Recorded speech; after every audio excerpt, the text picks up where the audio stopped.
আপনার চারপাশে যখন কয়েকশো পুলিশ আর বডিগার্ড ঘোরে, মানে ডিরেক্ট নেতাদেরকে এই প্রশ্ন করেছে, তখন আমার বাড়ির মা এবং বোনেরা রাতে একা রাস্তায় বেরোতে ভয় পায় কেন?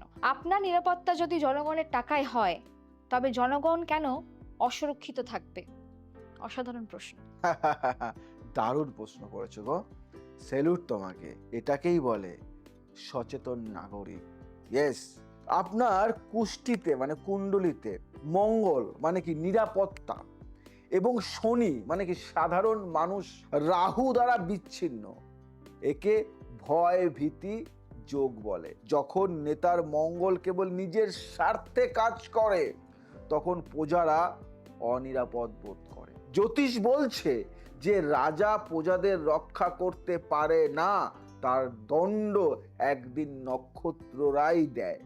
আপনি লিডারশিপ আইসোলেশনে ভুগছেন, আপনি নিজেকে এত বেশি নিরাপত্তা দিয়ে ঘিরে ফেলেছেন যে আপনি সাধারণ মানুষের বাস্তব ভয়গুলো অনুভব করতে পারছেন না। একে বলে কি জানেন? Safety bubble syndrome.